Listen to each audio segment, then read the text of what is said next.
city streets throb with nocturnal energy, teeming with unsuspecting souls. Blade's senses sharpen as he spots vampires hunting among the oblivious. The night erupts in a whirlwind of brutal combat, showcasing Blade's deadly skills.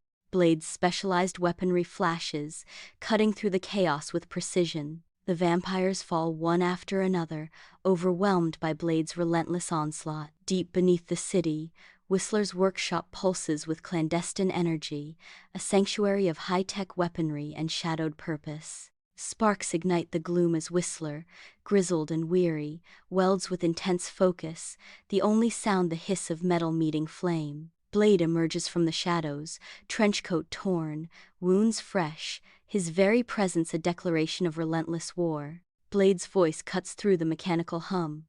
"They're getting bolder," Whistler warns. Vamp activities spiked threefold. Deacon Frost. Blade's response is a chilling vow. Frost is making a play. The Blood Club pulsates with dark energy, shadows playing across the faces of vampires, the air thick with the metallic tang of blood. Deacon Frost commands attention on stage, his charisma a dangerous weapon, his eyes gleaming with ambition.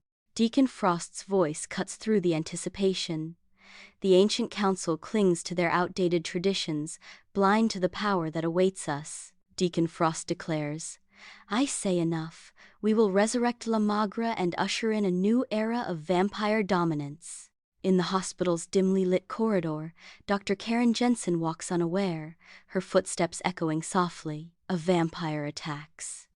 Blade appears in a burst of fury, saving her from a creature of nightmare. Blade, ever vigilant, defeats the vampire with ruthless efficiency, a silent guardian against the night. Blade brings the shaken Dr. Jensen to Whistler's workshop, a haven of technology hidden from the world. Whistler's voice booms, an invitation into a world where vampires, doctor, are real.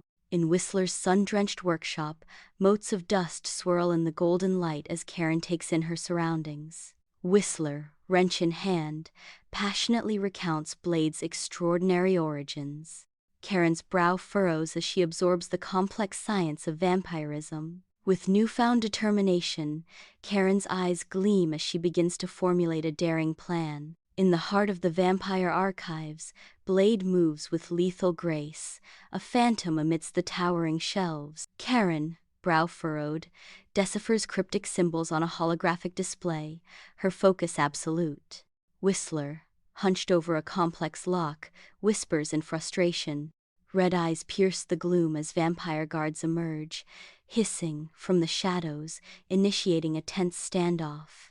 In the dimly lit vampire council chamber, disdain and boredom cloud the faces of the ancient vampire council. Deacon Frost stands before them, his unsettling intensity cutting through the room's oppressive atmosphere. He gestures emphatically, his voice echoing with fervent conviction as the council members exchange uneasy glances. Frost advances, his eyes gleaming with manic fervor as he makes his audacious declaration.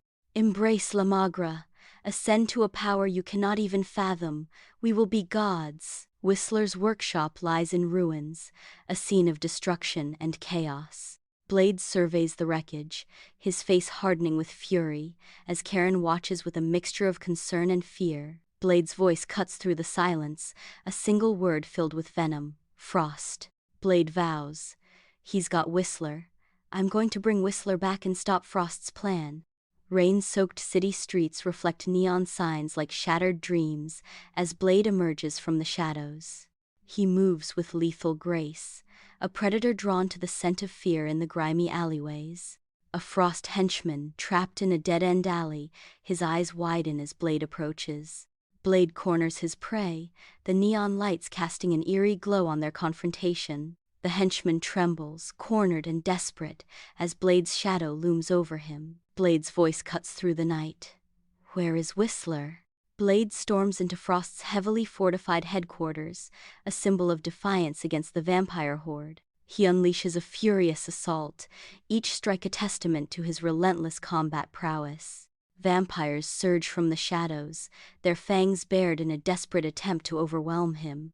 Blade moves with deadly precision, a whirlwind of steel cutting through the ranks of his enemies. The industrial complex becomes a battleground, echoing with the clash of steel and the screams of the undead. Undaunted, Blade presses forward, his determination fueled by an unquenchable thirst for vengeance. Torches dance wildly, their light revealing the ritual chamber where Deacon Frost's fanaticism burns bright. Ancient symbols pulse with an ominous light, promising unspeakable power. Whistler, battered and chained, his face etched with grim resignation, is forced to watch Frost's dark preparations. Far away, Karen races against time, adrenaline coursing through her veins.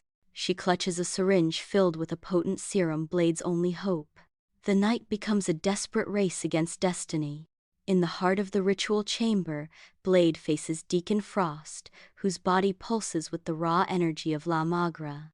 The chamber becomes a battleground as Blade unleashes a flurry of strikes, his sword a silver blur against Frost's supernatural might. Frost counters with overwhelming force, each blow carrying the weight of ancient power. Blade, a whirlwind of martial prowess, wields his glaives with deadly precision, seeking to pierce Frost's defenses. The clash intensifies as Blade and Frost exchange blows, their battle a dance of light and shadow within the chamber. In a desperate race against time, Karen bursts into the ritual chamber, clutching the serum that holds a glimmer of hope. With unwavering resolve, Karen plunges the needle into Blade's arm, injecting the glowing liquid. The chamber pulses with raw energy as the serum floods Blade's system, igniting a surge of superhuman power. Muscles tense, eyes sharpen, Blade rises, reborn, ready to confront the darkness with newfound strength and speed. The battle reignites with a ferocity unseen, as Blade and Frost unleash their full might in a symphony of destruction. A whirlwind of fists and kicks fills the chamber, the fate of the world hanging in the balance with each earth-shattering blow. Whistler throws himself into the ritual, a desperate gambit against overwhelming power. Arcane energies erupt, bathing the chamber in chaotic light as Frost reels, momentarily vulnerable. Seizing his chance, Blade lunges forward, his sword a silver flash cutting through the darkness. Blade declares, "It's over, Frost." Blade's sword severs Frost's connection to La Magra, unleashing a surge of power that leaves Frost screaming in agony. In the heart of the ritual chamber, Blade confronts Deacon Frost, the air thick with arcane energy. Blade offers a desperate plea. "There's still a way out of this, Frost, a cure." Frost, defiant and consumed, rejects the offer with scorn. "A cure? I am beyond such pathetic human weakness. This power, it's everything I've ever wanted." Blade's voice rises in warning. "Don't do this, Frost." Frost seals his fate with chilling finality. "It's already done, Blade. I am the future." He lunges, forcing Blade into action. As dawn breaks over the city, Blade stands as a solitary figure on the rooftop, the cool air swirling around him. He contemplates the battles fought and the sacrifices made, a silent guardian against the encroaching darkness. The weight of his destiny settles upon him, the burden of power and the loneliness of his path. Ready to face the never-ending war, Blade embraces his duty, a beacon against the vampires.